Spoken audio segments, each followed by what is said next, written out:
Hello guys, हाय, good morning, बहुत बहुत स्वागत आप सबका। नमस्कार, एसएससी लैब पर आपका स्वागत है। और हम देख रहे हैं आज की 3 जनवरी की ताजा तरीन खबरें। 10 मिनट में 10 खबरें, बेसिकली 10 मिनट में सारे करंट अफेयर्स हम कंप्लीट करते हैं पूरे दिन का। आप SSC, bank, railway, UPSC, state PCS, किसी की भी चीज की भी तैयारी कर रहे हो, करंट अफेयर्स आएगा यहीं से। ये मैं आपको अभी से बता देता हूं, क्योंकि हम लोग बहुत प्यारी रिसर्च करके बहुत एग्जाम स्पेसिफिक चीजें लाते हैं। आइए शुरू करते हैं। कल हमने आपको अपने बड़े प्यारे ये करें, कल हमने कोई होमवर्क नहीं दिया आपको क्या? वाह भाई, कल हमने कोई होमवर्क ही नहीं दिया है। अच्छा, तभी खाली थैंक यू हो रहा है। चलो आज देता हूं होमवर्क। आइए, अच्छा शुरुआत करते हैं दोस्त। First news of the day is कि करंट अफेयर्स की ईयरली बुक आ गई है। ये करंट अफेयर्स की ईयरली बुक है दोस्त, ये वाली। और ये पूरे 2024 का पूरा करंट अफेयर्स है इसमें, और बहुत ही खूबसूरत तरीके से ये बनी है। तो ये और ये जीएस स्पेशल की पूरी जीएस किट हमारी लॉन्च हो गई है। ये आप लैब की ऐप पर जाकर के बुक सेक्शन से ऑर्डर कर सकते हैं। ठीक है, देखिए पहली न्यूज आती है कि बुर्का पहनना बैन कर दिया गया है स्विट्जरलैंड में। अब क्या कहानी है ये देखिए, है क्या स्विट्जरलैंड में। वैसे तो स्विट्जरलैंड एक छोटी सी कंट्री है, बहुत ज्यादा बड़ी पॉपुलेशन ही नहीं है उनकी। 86 लाख 8.6 मिलियन लोग रहते हैं, खाली सिर्फ 86 लाख लोग रहते हैं। मतलब मुझे लगता है उससे ज्यादा लोग तो हमारे लखनऊ में रहते हैं, और दिल्ली में तो इससे कम से कम 5 गुना लोग रहते हैं। तो छोटी सी पॉपुलेशन है। अच्छा, वहां पे मुस्लिम समुदाय जो है लगभग 5% का मुस्लिम समुदाय वहां रहता है। तो कहानी ये होती है कि देखिए स्विट्जरलैंड एक बहुत ही ज्यादा डेमोक्रेटिक कंट्री है, वहां हर चीज के लिए रेफरेंडम होता है। तो इसके लिए भी रेफरेंडम हुआ था पिछले साल। इनफैक्ट ये रेफरेंडम 2023 में हुआ था। तो 23 में रेफरेंडम का अर्थ होता है कि आप जनता से ही पूछते हैं क्या करना चाहिए क्या नहीं। तो उनसे ये पूछा गया, ये बताइए कि क्या बुर्खा अलाउ रखें। बुर्खा का मतलब है बुर्खा हो गया, हिजाब हो गया, किसी भी प्रकार की वो जो कवरिंग हो गई जिससे चेहरे को कवर किया जाता है। तो लोगों ने, मेजोरिटी ऑफ द लोगों ने बोला कि नहीं, इसको हटा देना चाहिए बिल्कुल भी। तो इसीलिए फिर क्योंकि जनता ने बोला इसको हटा देना चाहिए, मेजोरिटी ने बोला, तो फिर उसको हटा दिया गया। और स्विट्जरलैंड और इनफैक्ट कई ऐसी कंट्री हैं जो अपने वहां बुर्खा हो गया, हिजाब हो गया, कई यूरोपियन देश हैं, इनको बैन करा हुआ है। उनका कहना है कि भाई हमारे कल्चर से ये चीजें लाइन अप नहीं होती हैं, हमारे कल्चर का ये पार्ट नहीं है, तो हम नहीं चाहते कि ये चीजें हमारे कंट्री में बढ़ें, इसलिए वो लोग बैन करते हैं इसको। तो अब आप स्विट्जरलैंड में बुर्खा अगर आप पहनते हैं तो आपको 1000 स्विस फ्रैंक का जुर्माना देना पड़ेगा। अब अगर आप बैन होने के बाद भी आप पहन रहे हैं तो 1000 स्विस फ्रैंक, मोटा मोटा ये 96,000 रुपए आता है एक बार बुर्खा। इतने का तो बुर्खा नहीं होगा, 96,000 रुपए का यहां जुर्माना देना होगा। In fact Belgium, France, Denmark, Austria, Netherland, Bulgaria, इन सब में बुर्खा, हिजाब ये सब बैन कर दिया गया है। आइए आगे बढ़ते हैं, नेक्स्ट कहानी पर आते हैं हम। फिर देख रहे हैं डिस्कवरी ऑफ एक्सोप्लैनेट K1218b। अब ये क्या है, एक्सोप्लैनेट का अर्थ क्या होता है, पहले हम ये समझते हैं। इंपॉर्टेंट न्यूज है बहुत ज्यादा। देखिए एक्सोप्लैनेट का अर्थ होता है कि एक ऐसा प्लैनेट जो हमारे अपने सोलर सिस्टम के बाहर किसी और सितारे, किसी और स्टार के चारों ओर घूम रहा है। जैसे आपको पता है हमारे अपने सोलर सिस्टम में क्या होता है कि जो भी प्लैनेट्स हैं वो सन के चारों ओर घूमते हैं, राइट। तो एक्सोप्लैनेट क्या हुआ कि ये कोई भी प्लैनेट होगा वो किसी ना किसी स्टार के चारों ओर घूमेगा, लेकिन ये हमारे सोलर सिस्टम से बाहर का प्लैनेट है, इसीलिए इसको एक्सोप्लैनेट कहते हैं। इसकी डिस्कवरी इतनी खास क्यों है और ये कितनी दूर है? ये तकरीबन 124 प्रकाश वर्ष दूर है। ये 124 प्रकाश वर्ष दूर है। इसका अर्थ क्या होता है? देखिए लाइट ईयर जो होती है, इसमें ईयर लगा है तो कई लोग ना ये गलती कर देते हैं, उनको ये दूरी समझते हैं कि ये ईयर मतलब टाइम की यूनिट है। नहीं, ये डिस्टेंस की यूनिट होती है लाइट ईयर। इसका अर्थ होता है कि लाइट जो है ना, प्रकाश को जब आप धरती से भेजेंगे ना, तो प्रकाश को उस प्लैनेट तक पहुंचने में 124 साल लगेंगे। सोच के देखिए, प्रकाश वो गति जो दुनिया में सबसे तेज गति मानी जाती है, 3 × 10⁸ मीटर पर सेकेंड, इस गति में प्रकाश चलता है। तो सूर्य से भी जब प्रकाश धरती पे आता है ना, तो भी 8 सेकंड में आ जाता है। सोचिए इतनी भयंकर तेजी से प्रकाश चलता है, 8 सेकंड में आ जाता है खाली। लेकिन ये जो एक्सोप्लैनेट है ये हमसे 124 प्रकाश वर्ष दूर है। तो इसका नाम क्या है? K1218b। और क्यों हम इसको इतना पढ़ रहे हैं, क्यों फेमस हो रहा है, इसकी बातें क्यों हो रही हैं? इसलिए हो रही है क्योंकि एक्चुअल में यहां पर लाइफ की पॉसिबिलिटी लगती है, क्योंकि इसका एनवायरनमेंट जो है वो CO2 और मीथेन से भरा है। तो CO2 और मीथेन जहां पर, साथ में हाइड्रोजन भी है, तो CO2 और मीथेन जहां पर होती है वहां वार्मथ होगी, और जहां वार्मथ होगी वहां पर लाइफ के पनपने के आसार होते हैं। और जहां हाइड्रोजन भी है, इसका मतलब वहां पर हो सकता है कि पानी भी मिल जाए। तो यहां पर लाइफ को सस्टेन करने की सारी चीजें यहां पर साइंटिस्ट को दिख रही हैं, इसलिए ये K1218b इतना फेमस हो रखा है इस समय। चलिए आइए, और धरती से लगभग 2.5 गुना धरती से बड़ा रेडियस है, और इसका मास कितना है? 8.6 टाइम्स। आज का मेरा सवाल आता है आपसे आज का मेरा सवाल है, और एक वादा करिएगा, ईमानदारी से अपना आंसर करेंगे। जब आप आंसर कमेंट में करने जा रहे होंगे ना, उस समय किसी और का आंसर नहीं देखेंगे आप, ये वादा करिएगा। मेरा प्रश्न है आपसे, आप मुझे डायमीटर ऑफ अर्थ बताएंगे कितना है? ठीक है, डायमीटर ऑफ अर्थ आप मुझे बताएंगे कि कितना है। ठीक है, फिर से वादा आपसे ले रहा हूं, वादा यह है कि आप अपना आंसर दीजिए, किसी और का मत देखिएगा। टाइप करने के पहले एक बार कमेंट पोस्ट कर दिया, फिर आप किसी का भी देख लीजिएगा, ठीक है, और चेंज मत करिएगा एक बार आंसर दे दिया तो। चलिए आगे बढ़ते हैं। One nation one subscription scheme launch कर दी गई है। ये एक देखिए बहुत काबिले तारीफ काम किया है गवर्नमेंट ऑफ इंडिया ने। तो क्या है इस वन नेशन वन सब्सक्रिप्शन में? देखिए कुछ जर्नल्स होते हैं, रिसर्च जर्नल्स होते हैं जो बहुत महंगे होते हैं। अगर आपको उनको पढ़ना है ना तो आपको 1 लाख रुपए महीना, या पता चला 2 लाख रुपए या 5 लाख रुपए साल का सब्सक्रिप्शन है। जाहिर सी बात है इतने महंगे सब्सक्रिप्शन कोई नहीं अफोर्ड कर सकता, इनफैक्ट कोई स्टूडेंट तो कभी भी नहीं कर सकता। और इनफैक्ट जो ये जो छोटी छोटी यूनिवर्सिटीज होती हैं, देखिए आईआईटी आईएम की बात तो अलग हो गई, लेकिन इनके अलावा एनआईटीज को हटा दीजिए, एनआईटी ट्रिपल आईटी, बाकी जो स्टेट यूनिवर्सिटीज होती हैं उनके पास तो इतना बजट ही नहीं होता। उनका सब्सक्रिप्शन होता है 50 लाख रुपए साल, 25 लाख रुपए साल। आपको इतना पैसा देना पड़ता है तब आप उनके रिसर्च पेपर पढ़ सकते हो, क्योंकि उन साइंटिस्ट ने बहुत मेहनत करके रिसर्च करके अपना पूरा जिंदगी इन्वेस्ट करके उन चीजों पर रिसर्च करी होती है, इसीलिए रिसर्च पेपर इतने महंगे होते हैं।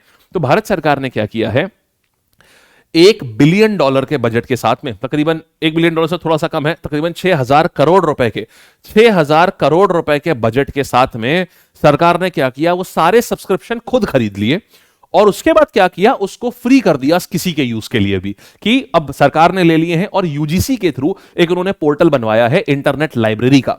तो यूजीसी के थ्रू ये internet library, information library network ये बनवाया है, जो यूजीसी के अंतर्गत आता है। और इसके तहत कोई भी स्टूडेंट इंडिया में जो पढ़ता है वो ये सारे रिसर्च जर्नल्स को आराम से कितना भी एक्सेस कर सकते हैं, उनको इसके लिए एक भी रुपया नहीं देना है।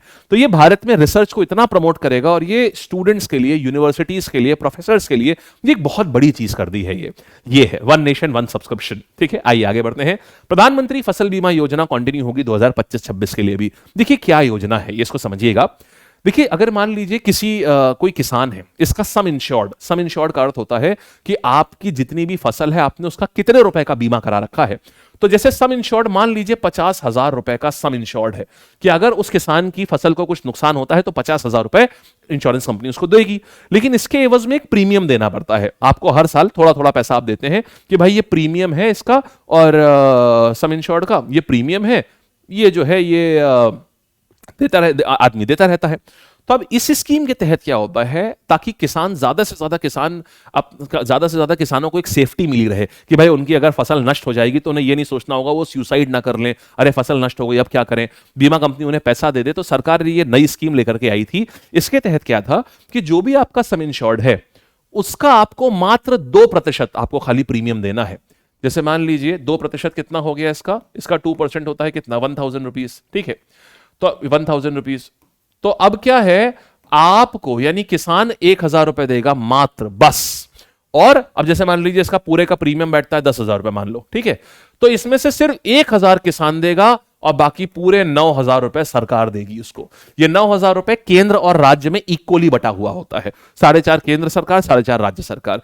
तो ये है प्रधानमंत्री फसल बीमा योजना, समझ गए। इसी पहले ये 2024-25 तक थी, अब इसको और आगे कंटिन्यू कर दिया गया, बोला 25-26 के लिए भी हम इसको रखेंगे।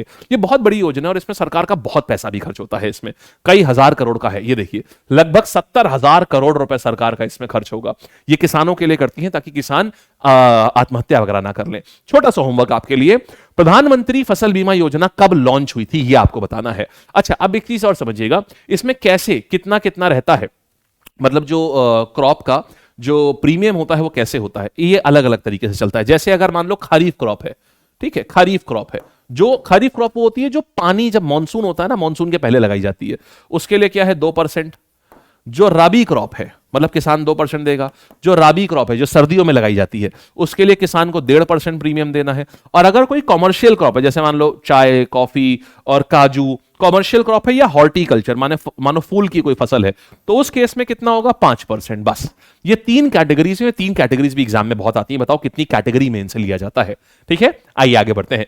फिर देखिएगा वेस्ट बंगाल ने संतोष ट्रॉफी जीत ली 3rd टाइम। संतोष ट्रॉफी क्या होती है, देखिए एक संतोष एक जगह है वेस्ट बंगाल में, तो वहां पे एक महाराजा हुआ करते थे, तो उनको महाराजा ऑफ संतोष बोलते थे। एक्चुअल में उनको बहुत पसंद थी उनको फुटबॉल, वो भारत में फुटबॉल को बहुत ज्यादा प्रमोट करना चाहते थे, तो उन्होंने अपने नाम पे ही एक ट्रॉफी डोनेट करी। तो अभी से ये टूर्नामेंट बन गया संतोष ट्रॉफी, किसका नाम पड़ गया, किसके नाम पर पड़ा, महाराजा ऑफ संतोष के नाम पर।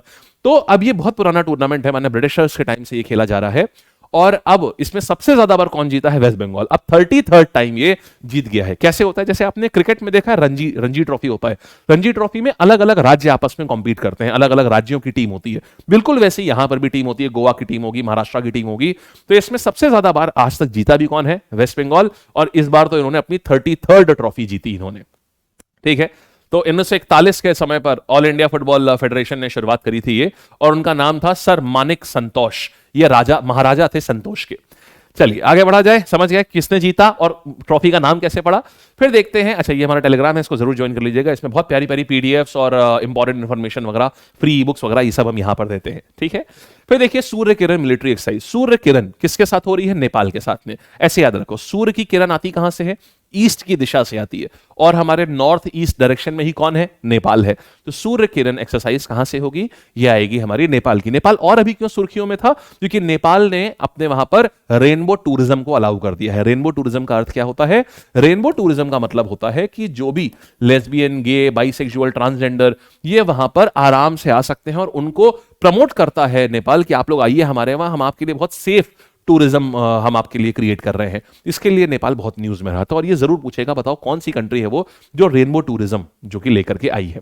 आगे आते हैं, फिर देखिएगा ये आपने देख लिया। अच्छा, जो मैं इसके नोट्स देता हूं ना, जो आपको एप्लीकेशन पर मिलते हैं फ्री कंटेंट वाले सेक्शन में, उसमें इससे रिलेटेड स्टैटिक जीके भी हम खूब देते हैं।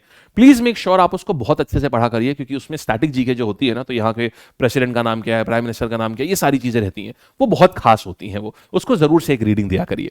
आइए फिर देखेंगे हम लोग, आपको कुछ नहीं याद करना है, और सिर्फ इतना याद रखना है, इंडिया और नेपाल के बीच में एक्सरसाइज होती है सूर्य किरण, दैट्स इट। फिर देखिएगा जम्मू कश्मीर एंड लद्दाख, ये इंपॉर्टेंट है। बुक किसने इसको लॉन्च किया है? अमित शाह साहब ने इसको लॉन्च किया है। और ये क्या है? आपको याद होगा काल्हान की एक किताब थी राज तरंगिनी, जिसमें कश्मीर के राजाओं की इतिहास लिखा हुआ था। बिल्कुल वही चीज यहां पर भी हुई है।